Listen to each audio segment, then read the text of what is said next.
There's a region today referred to as former Yugoslavia. Yugoslavia existed as a country between 1918 and 1992. Then it fell apart into several countries, including Croatia, Montenegro, Serbia, Slovenia, Bosnia, and Macedonia. The former president of Yugoslavia, Elise General Joseph Broz Tito, used to say jokingly that I am the glue that is holding this fragile nation called Yugoslavia together. And if I depart, it may disintegrate in several small nations.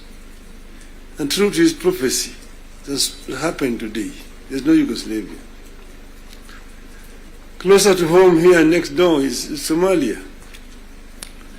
In 1991, we were here when Siad Barre was forced to run out into exile where he died. Look at Somalia today. So there are several examples that exist around the world.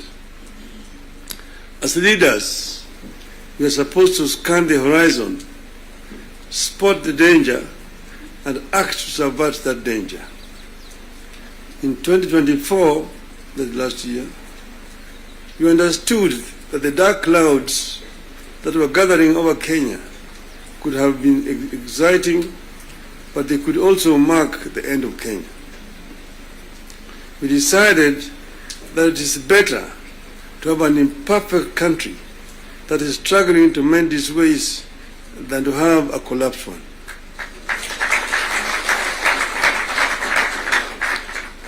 We came together to create an environment in which we can discuss our issues and differences as people of one nation. As you know,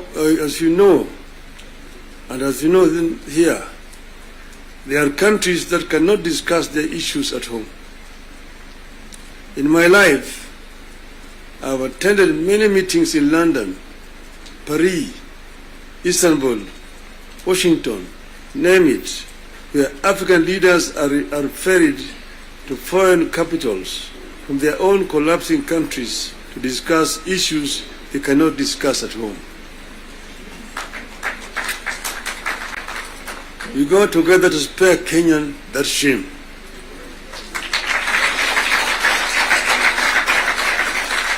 Our object was and remains as one U.S. Senator called it, our country, our whole country, and nothing but our country.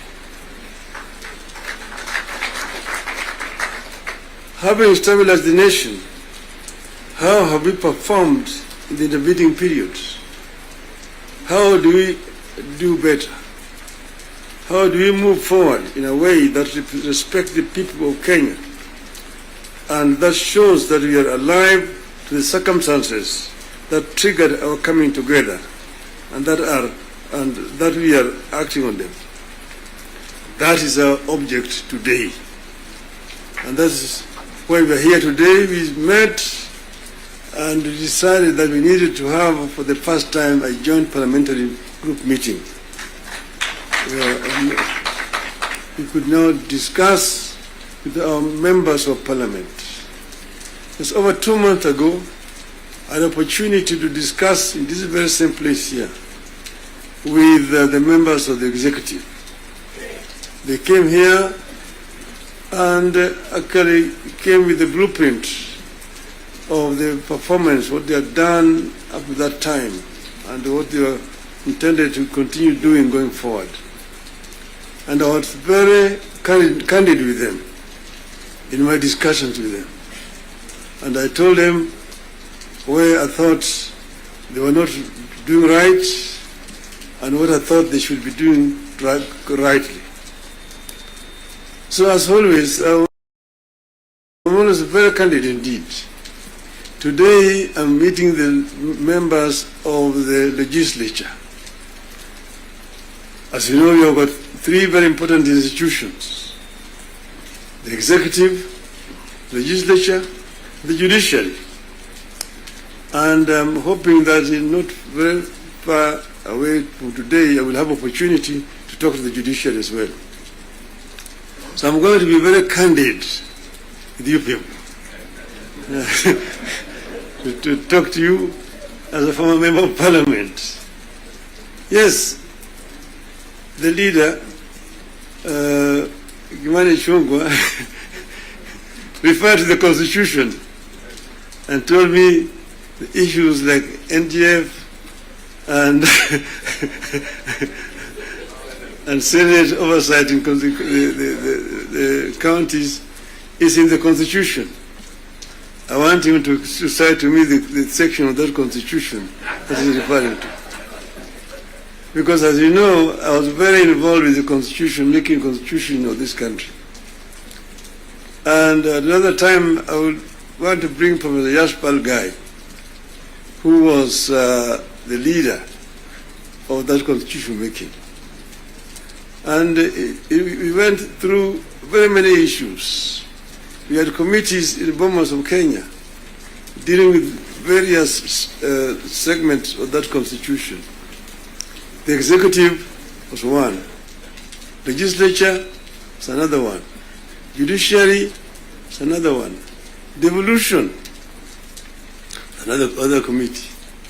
And devolution was very contentious because we had very many people who did not want the devolution because of what had happened at independence. As you know, we started with the devolved system government, Majimbo.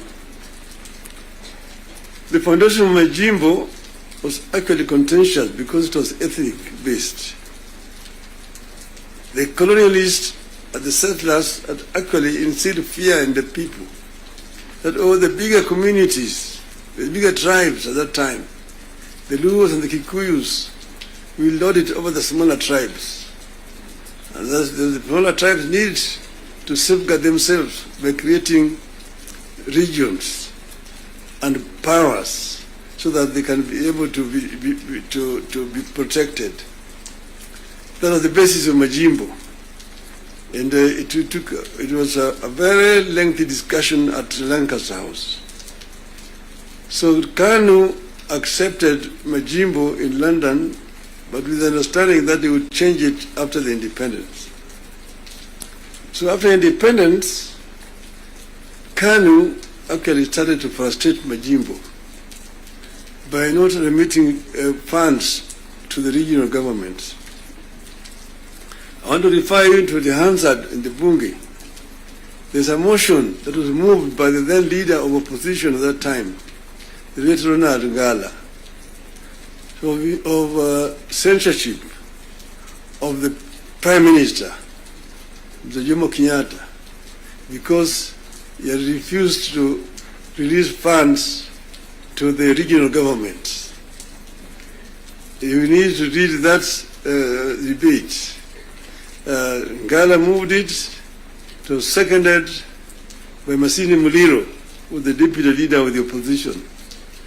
And then KANU, of course, responded. First Jaramogi, Oginga Odinga, and then Tom Mboya responded to that motion. The motion was defeated, but that debate actually is very historical. And I want to refer you to go and read what it said. Eventually, KANU, of course, had to fold up and dissolved, and then eventually Majimbo was also dissolved through a constitutional amendment. And then what happened was what? They created a Ministry of Local Government, which was given a lot of powers, Ministry of Local Government. So the Minister of Local Government became an executive minister, just like a Minister for Finance under that constitution at that time. And now they were county councils down there, that they capped 265. But then they could not do anything without authority in writing for the Minister of Local Government. So we had all these document when we were there at Bomas. But then we said we wanted to give more autonomy to the counties so that service delivery could be better improved. We came up with regions at Bomas of Kenya. But there are people who really opposed devolution. The chairman of devolution in Bomas was called Dr. Odhiambo. He addressed the audience at Bomas, and by the time he finished talking, everybody said that man should be the chairman of that committee, and became the chairman of the committee. And he conducted the matter so well and so effectively that he became a marked person. What did they do to him? In broad daylight, around 11 o'clock, on Ngong Road there, off Ngong Road, in his residence, they sent assassins. And in the presence of his children, they shot him and killed him. The assassins of Mumbai were arrested. Eventually they were released. So I just want you to know that the revolution has got very many people and very powerful people in this country today. Then after that, because you know that ODM is a product of constitution making. And one of the founding members of ODM is sitting here with you. The other one is the former president, who is a member, and quite a number. We are going to have the 20 years of ODM in October, and all the founding members are going to be invited.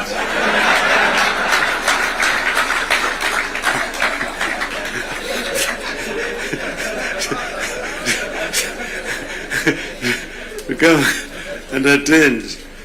Now you see, we said that we give clear, responsibilities. The executive, the legislature, and the judiciary. And the legislature is supposed to make laws that the executive uses to run the country. And the judiciary is then there to ensure that in implementation of these laws, the executive is not overreaching or violating the law of the Constitution. But then, so the work of Parliament is representation, legislation, and oversight. Very clear, it's written there in the Constitution. Parliament is not supposed to be implementing. Parliament is supposed to be oversighting. It's not oversighting. And secondly, there is only two levels of devolution. There's, national and one level, county. Constituency is not an element of devolution. Devolution remains at the county. Down there, the constituency, the county government does implementation of the projects.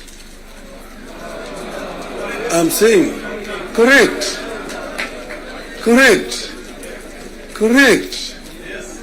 Down at the constituency, it's the county government. By the national government is supposed to do national projects. And we go down there.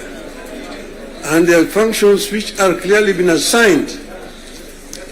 Functions which have been clearly been assigned to the national government. I will tell you, your legislatures, and a very famous English politician said that I may not agree with what you have to say, but I shall defend until death your right to say it. So listen to me. Let me say it. And then you'll have a chance to come and respond. So I'm telling you, I know that sometimes the truth is very bitter.